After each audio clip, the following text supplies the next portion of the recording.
Welcome, friends of history, to a journey through the twisted minds of Rome's most infamous emperors. These rulers were not just powerful, they were madmen whose actions left an indelible mark on history. We'll dig deep into the lives of these Caesars, peeling back the layers of power, paranoia, and yes, insanity. What drove them to commit acts that still echo through the halls of time? Imagine the heart of the Roman Empire, the Senate floor. Now picture a horse standing amongst the senators. This was Caligula. Caligula, one of Rome's most infamous emperors, reportedly wanted to make his horse Incitatus a senator. Some historians say this was satire, a way to mock the Senate he despised, but the line between mockery and madness blurs with Caligula. He declared himself a god, lived a life of extravagant excess, and had a marble stable built for Incitatus. His reign was a whirlwind of erratic behaviour, rivals executed on whims and cruelty dispensed like party favours. Picture the shores of Britain, Roman legions assembled, ready for war. But their enemy wasn't flesh and blood. Caligula had declared war on Neptune himself. He ordered his soldiers to collect seashells, the spoils of his victory over the sea. Was this a calculated act to humiliate his enemies, or genuine delusion? It's a question that continues to fascinate and horrify us today. In the end, his own guards ended his reign in a bloody coup. Rome, 64 AD. A firestorm engulfs the city, a raging inferno consuming everything in its path. For 6 days and nights the flames danced, fueled by the very heart of the empire.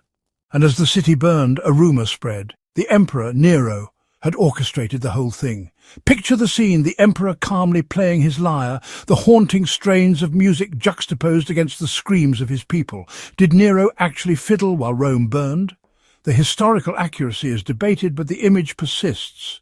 It fits with the narrative of Nero, an emperor as capricious and cruel as he was talented. He used the fire to his advantage, blaming the burgeoning Christian population and unleashing a wave of persecution. Nero's reign was one of extravagance and brutality. He built his golden palace, the Domus Aurea, on land cleared by the fire. Eventually even Rome had enough. The Senate declared him a public enemy. He chose suicide over capture, his reign ending in a whimper compared to the inferno he unleashed upon Rome. The Colosseum roars with the cheers of thousands. Gladiators clash in brutal combat, their lives forfeit for the entertainment of Rome. But wait, something is different. Entering the arena, clad in the armour of a gladiator, is none other than the emperor himself, Commodus. Commodus, son of Marcus Aurelius, truly believed he was the reincarnation of Hercules. He yearned for the adulation of the crowd, the thrill of battle, even if those battles were staged to ensure his victory. He wasn't content with merely ruling Rome. He wanted to remake it in his image, renaming it Colonia Commodiana. The empire began to crumble under his neglect. His paranoia grew, leading him to execute anyone who dared question his rule. The Senate became an object of his scorn. He ruled through terror and bribery, keeping his enemies close. In the end, his own advisers, fearing for their lives, had him strangled in his bath. We return to Caligula, the emperor who declared war on the sea. Imagine Roman legions, the most disciplined fighting force in the world, lined up on a beach, their enemy the waves themselves. He ordered his soldiers to stab the water with their swords, to gather seashells as if they were trophies of war. Was this the act of a madman, or a calculated humiliation of his own troops? The answer remains shrouded in mystery. Caligula wasn't all bad. He oversaw the expansion of Roman infrastructure, the construction of grand monuments. He could be charming, charismatic even. But these flashes of competence only highlighted the darkness beneath the surface. His behaviour grew increasingly unstable. His reign became a reign of terror, driven by paranoia and fuelled by his belief in his own divinity. The Praetorian Guard, sworn to protect him, turned on him, assassinating him in a conspiracy that sent shockwaves through the empire. Imagine the audacity of trying to erase someone from history, not just their physical presence, but every trace of their existence, their name stricken from every record. This was the ambition of Caligula, an emperor driven by paranoia and ruthless ambition. Caligula had a brother, Geta.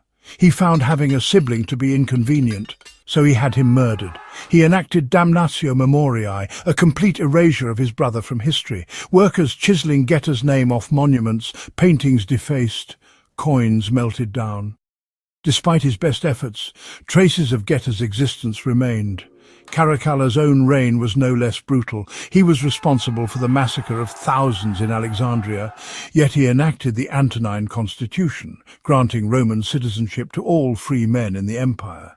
But these reforms were overshadowed by his tyranny. He met his end while relieving himself, assassinated by one of his own guards. These emperors may have ruled with madness, but their stories continue to fascinate us. They serve as cautionary tales, reminders that power left unchecked can corrupt even the most well-intentioned. But they also remind us of the enduring power of history, of its ability to captivate and horrify us centuries after the events themselves. Join us next time as we delve deeper into the annals of history, exploring the lives of those who shaped our world, for better or for worse. Until then, keep exploring, keep questioning, and keep the past alive.